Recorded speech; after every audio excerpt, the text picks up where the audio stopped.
नमस्कार, आप देख रहे हैं कैपिटल टीवी उत्तर प्रदेश और मैं हूं आपके साथ सृष्टि मैठानी। स्वागत है आपका आज की स्पेशल रिपोर्ट में, जहां आज हम बात करेंगे दो ऐसे प्रकरण की, दो ऐसे मामलों की जिससे आप भी ठगी की रकम और ठगी के तरीकों को सुनकर हैरान हो जाएंगे।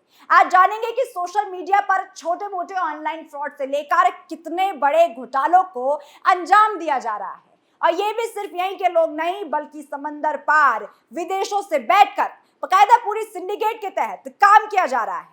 तो बिना वक्त जाया करे सीधा शुरू करेंगे आज की स्पेशल रिपोर्ट, जहां पहला मामला सामने आ रहा है उत्तराखंड से, जहां चर्चित गोल्ड ट्रेडिंग फ्रॉड में एसटीएफ ने 3000 करोड़ रुपए से अधिक का घोटाला पकड़ा है। यह रकम क्रिप्टो करेंसी और बाकी जरियों से सिंगापुर और हांगकांग में बैठे साइबर ठगों ने ठगी। एसटीएफ ऐसे 3 मामलों की जांच कर रही है। ऐसे में कई राज्यों से जानकारी जुटाई जा रही है। इनमें से एक में एसटीएफ ने पिछले दिनों हवाला एजेंट को भी गिरफ्तार किया है। आपको बता दें कि यह मामला करीब 2 साल पहले सामने आया था, जब उत्तराखंड में एक आदमी को साइबर ठगों की तरफ से व्हाट्सएप पर एक मैसेज आया था। उसे मसालों, शराब और सोने के व्यापार का लालच दिया गया था। पिछले बार उन्होंने 10,000 रुपए की नकदी उनसे मांगी ताकि कारोबार यहाँ से शुरू हो। कुछ दिनों तक उसे एक वेबसाइट पर अच्छा रिटर्न भी दिखाया गया। इनमें से कुछ पैसे उसने अपने खाते में लिए भी। उस लालच के कारण वो धन फर्जी वेबसाइट पर और निवेश होने लगा, और जब 1 करोड़ रुपए से भी अधिक निवेश होने लगा, उसके बाद खातों में कुछ नहीं आया। तो उसने पुलिस को शिकायत की। फिर जाकर एसटीएफ ने जांच के बाद पंजाब के पठानकोट से फिल्म कारोबार से जुड़े एक व्यक्ति को गिरफ्तार किया। पता चला कि सारा कारोबार फर्जी कंपनियों के माध्यम से चल रहा है। आपको बता दें कि एसटीएफ ने इस पूरे मामले में 1200 करोड़ रुपए के स्कैम का खुलासा किया है। अभी तक इस पूरे मामले में कुल 4 लोग गिरफ्तार किए गए। वहीं अब ये जानकारी सामने आ रही है कि इन्हीं गिरफ्तार आरोपियों में से एक दिल्ली के हवाला एजेंट भी है। इस पर एसटीएफ के एसएसपी का क्या कहना है, पहले वो जान लेते हैं। ऐसे 3 मामलों की जांच की जा रही है। इस तरह के जो भी मुकदमे हैं उनका विवरण जुटाया जा रहा है। इनमें अब तक करीब 300 करोड़ रुपए से ज्यादा के घोटाले के साक्ष्य मिले हैं। जल्दी कुछ और लोगों को उस पे गिरफ्तार किया जाएगा। आपको बता दें कि साइबर ठग पहले गोल्ड ट्रेडिंग के लिए व्हाट्सएप पर मैसेज भेजते हैं। इसके बाद टेलीग्राम पर एक ग्रुप में उन्हें जोड़ा जाता है। इनमें एक वेबसाइट का लिंक होता है। इसी पर यूपीआई और बैंक खातों के जरिए पैसा जमा कराया जाता है। इस वेबसाइट को देखकर अच्छे खासे जानकार धोखा खा सकते हैं, क्योंकि इस पर हूबहू लगता है कि कमोडिटी का कारोबार लाइव चल रहा है। लोगों को लगता है कि वो सोना खरीद और बेच रहे हैं और उन्हें फायदा नुकसान हो रहा है। पहले 10,000 रुपए का निवेश किया जाता है। इसका अच्छा खासा रिटर्न भी दिखाया जाता है, लेकिन कुछ दिनों बाद ही मैसेज आता है कि आपका पैसा अटक गया है, लिहाजा और निवेश करना होगा। यहीं से शुरू होता है लालच और डर का खेल। इसके बाद लाखों और करोड़ों रुपए देखते ही देखते कैसे ठग लिए जाते हैं, किसी को भनक तक नहीं लगती। वहीं आपको ये भी बता दें कि हवाला जैसे ये कारोबार क्रिप्टो के जरिए किया जाता है। विदेशों में बैठे ठग लोगों से पैसे को ठग कर उसे क्रिप्टो करेंसी में बदलकर इसके जरिए क्रिप्टो को अपने यहाँ संचालित क्रिप्टो एक्सचेंज पर कैश करवाते हैं। हालांकि भारत में मौजूदा समय में क्रिप्टो पर बेहद सख्ती है, तो ये कारोबार यहाँ कम होता है। इसलिए विदेशों से ही बाकी लोकल एजेंट्स को पैसे मुहैया कराए जाते हैं।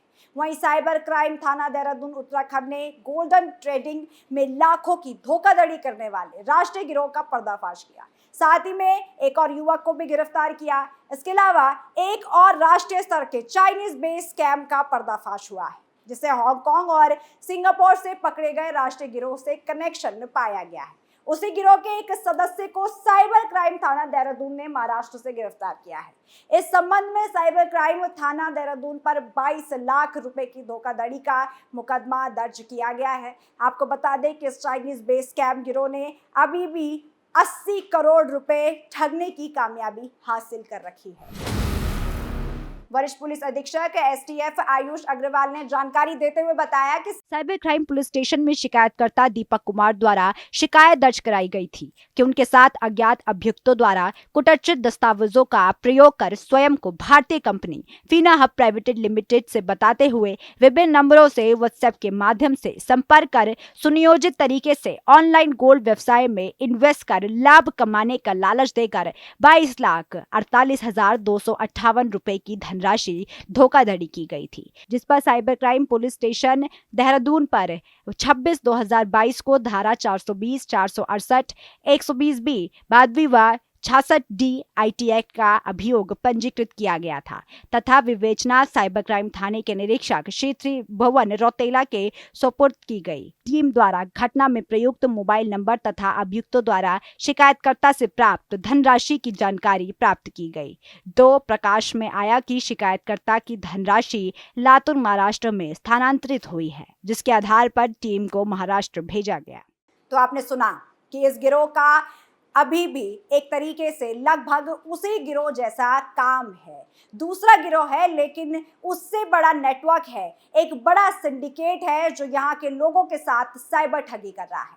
और ये लोग अकेले नहीं हैं, कई लोकल लोग, कई एजेंट्स इस सिंडिकेट से जुड़े हैं, तो यहाँ के रहने वाले हैं। ऐसे में ये नेटवर्क कितना बड़ा हो सकता है और कितना बड़ा स्कैम करने की मजाल रखते हैं और इन पर नकेल कैसे कसी जाए, ये बड़े सवाल है। लेकिन उत्तराखंड एसटीएफ का इसका पता लगाने पर बड़ी कामयाबी को पाया है। आपने सुना होगा कि कानून के हाथ बहुत लंबे होते हैं, चोर चाहे कितना भी शातिर हो, पुलिस के हाथों से बच नहीं सकता। आइए आपको बताते हैं कि कैसे पुलिस टीम ने इस गिरोह का पर्दाफाश करने में एक कदम और नजदीकी पाली है। आपको बता दें कि पुलिस ने लंबी मशक्कत के बाद आखिरकार इस पूरे प्रकरण में वेबसाइट निर्माता, बैंक खाता संचालक, हवाला परिचालन से जुड़ी सारी जानकारियां निकाल दी है। संबंधित इन सभी जानकारियों में टीम को कुछ जरूरी सबूत मिले हैं और एक मास्टरमाइंड के बारे में भी पता चला है जो बैंक खाता खोलने में अहम भूमिका निभाता था, जिसके आधार पर इस आरोपी को महाराष्ट्र से गिरफ्तार भी किया गया। साथ में जब इस बदमाश से पूछताछ की गई तो ये आरोपी तोते की तरह अपने मालिक के बारे में एक सांस में बताने लग गया। हालांकि मास्टरमाइंड इतना शातिर निकला कि उसने बिल्कुल फिल्मों की तरह पूरे गुपचुप तरीके से इस घटना को अंजाम दिया। इसलिए मास्टरमाइंड की पहचान नहीं हो सकी, लेकिन इस पूरे सिंडिकेट के काम करने का तरीका पता चल गया। सबसे पहले कोई अनजान शख्स पूरे प्लान्ड, सुनियोजित तरीके से, पूरे अच्छे तरीके से अज्ञात मोबाइल नंबर का इस्तेमाल करता है। इसके जरिए व्हाट्सएप से संपर्क करता है, फिर दूसरे स्टेप में अपने जाली दस्तावेज दिखाता है ताकि थोड़ा भरोसा जीत सके। खुद को भारतीय कंपनी फीना प्राइवेट लिमिटेड बताया जाता है, फिर अपना असली मकड़ जाल फेंका जाता है। ऑनलाइन गोल्ड व्यवसाय पर निवेश करके अच्छा खासा लाभ कमाने का लालच दिया जाता है। इसके बाद शुरुआती निवेश में इन्वेस्टर का कुछ फायदा दिखा दिया जाता है ताकि जब इन्वेस्टर्स और पैसे के लालच में अच्छी खासी रकम को जिंदा जमा करें, तब मां ठगी के इस प्लान को अंजाम दिया जा सके।